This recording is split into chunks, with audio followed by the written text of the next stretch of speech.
रोज की हियरिंग के चलते मंगलवार को एक ऑर्डर का सबको बेसब्री से इंतजार था। ये ऑर्डर कोई छोटा नहीं बल्कि एक बहुत बड़े केस में आने वाला था, National Herald money laundering case. जी हाँ, वही केस जिसमें सोनिया गांधी, राहुल गांधी, सैम पित्रोदा, सुमन दुबे, सुनील भंडारी और भी कई लोगों को एक्यूज बनाया गया है। इतने बड़े नामों का एक ही केस में होना आप सोच ही सकते हैं कि कितना सीरियस और कंट्रोवर्शियल है। अब ऐसे में मामले का सच क्या है और क्या ऑर्डर कोर्ट देगी, ये देखना तो सबके लिए किसी मूवी थ्रिलर से कम नहीं था। पर सोचिए, अगर मैं आपसे कहूँ कि एंड मोमेंट पर कोर्ट ने एक ट्विस्ट डालकर केस का रुख ही बदल दिया तो आपको कैसा लगेगा। दर्शकों, मंगलवार को कोर्ट बिल्कुल ही वैसे चल रहा था जैसे रोज चलता है, लेकिन तभी कुछ ऐसा हुआ जिसने न केवल लीगल बल्कि पॉलिटिकल तूफान भी ला दिया। उम्मीद से भरे दिल्ली के राउज एवेन्यू कोर्ट ने 29 जुलाई 2025 को national Herald money laundering case में कुछ ऐसा किया जिसने शॉक वेव क्रिएट कर दी। और साथ ही जो क्वेश्चंस कोर्ट पर अब उठ रहे हैं वो भी कम हैरानी भरे नहीं हैं। आपको तो याद ही होगा कि इन्फोर्समेंट डायरेक्टरेट ने इस केस में चार्जशीट फाइल की थी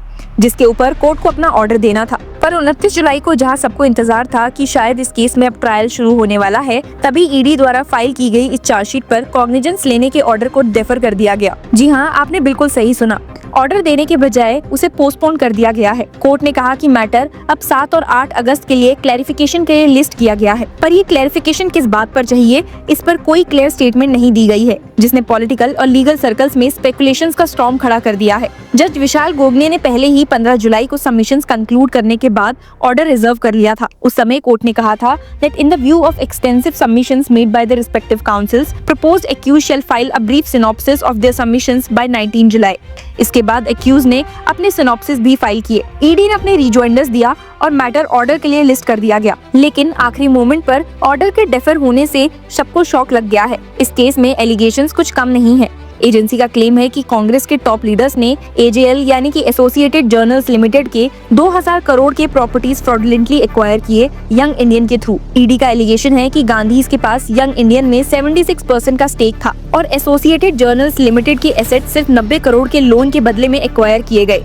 ईडी के डॉक्यूमेंट्स के मुताबिक ये क्लियर केस है फ्रॉडुलेंट टेकओवर का, जो क्रिमिनल कॉन्स्पिरेसी और मनी लॉन्ड्रिंग दोनों के अंडर आता है। कांग्रेस का स्टैंड बिल्कुल ही ऑपोजिट है। पार्टी ने ईडी के एलिगेशंस को पॉलिटिकली मोटिवेटेड, फ्रिवोलस और फैब्रिकेटेड बताया है। 16 अप्रैल को कांग्रेस वर्कर्स ने नेशन वाइड प्रोटेस्ट किए, ईडी हेडक्वार्टर्स के बाहर स्लोगन्स लगाए और गवर्नमेंट पर वेंडिटा पॉलिटिक्स का आरोप भी लगाया। पार्टी का कहना है कि बीजेपी और prime minister Modi central agencies का मिसयूज करके ऑपोजिशन को सप्रेस कर रहे हैं। कांग्रेस के लीडर अधीर रंजन चौधरी ने कहा, this is prime minister Modi's conspiracy to destroy the Congress. We are not afraid of the BJP and prime minister Modi, we will fight this. लेकिन सोनिया गांधी और राहुल गांधी ने खुद अभी तक कोर्ट में डायरेक्टली रिएक्ट नहीं किया है, लेकिन पार्टी का नैरेटिव क्लियर है कि ये एक पॉलिटिकल विच हंट है। इस पोस्टपोनमेंट ने एक और कंट्रोवर्सी क्रिएट कर दी। कोर्ट का ऑर्डर 29 जुलाई को एक्सपेक्टेड था, लेकिन बिना किसी डिटेल रीजनिंग के ऑर्डर को डिले हुआ। पॉलिटिकल ऑब्जर्वर्स इसे सस्पिशियस मान रहे हैं। क्या कोर्ट ने पॉलिटिकल प्रेशर फील किया?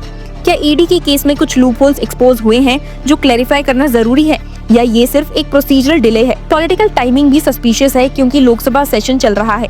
ईडी के एक्शंस एग्रेसिव है और ऑपोजिशन गवर्नमेंट पर ईडी मिसयूज का आरोप लगा रही है। इस केस का बैकग्राउंड 2014 तक जाता है, जब बीजेपी लीडर सुब्रमण्यम स्वामी ने प्राइवेट कंप्लेंट फाइल की थी, एलिजिंग कि गांधीज ने एजेएल के एसेट्स का इलीगल टेकओवर किया है।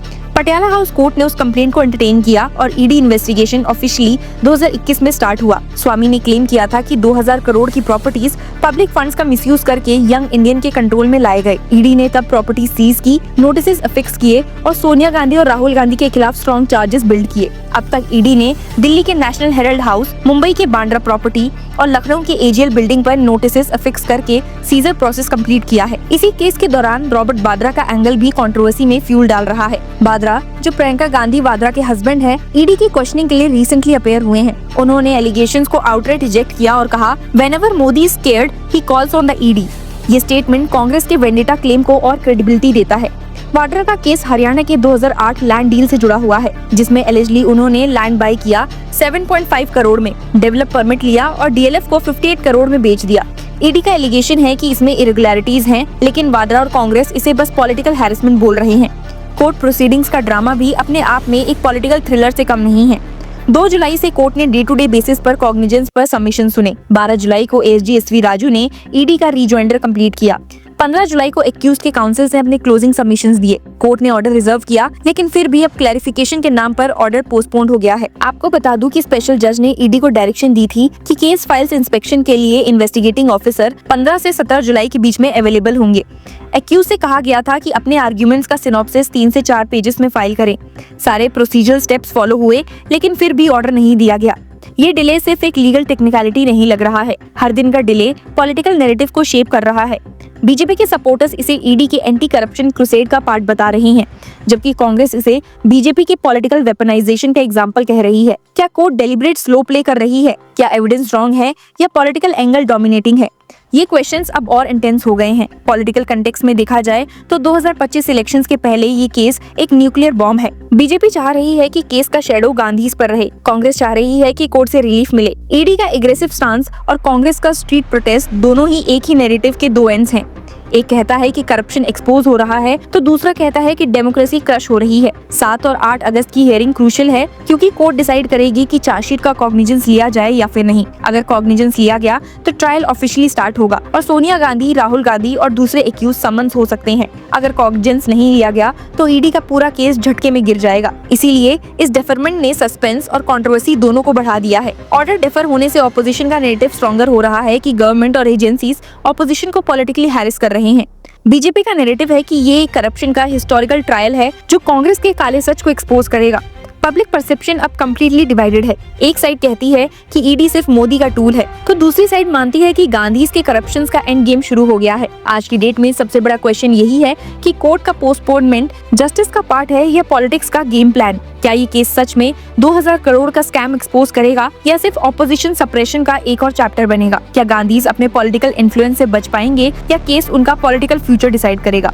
अपकमिंग हियरिंग से डिसाइड करेंगी कि ये केस किस डायरेक्शन में जाता है। तब तक स्पेकुलेशंस, एलिगेशंस और पॉलिटिक्स का स्टॉर्म चलता रहेगा। नेशनल हेराल्ड का सच कोर्टरूम के सामने आएगा या पॉलिटिकल रैलीज में, ये भी एक मिस्ट्री है। 7 और 8 अगस्त का ऑर्डर ही रिवील करेगा कि ये केस लीगल बैटल है या पॉलिटिकल चेस गेम का next move. So stay tuned with us to get all your updates.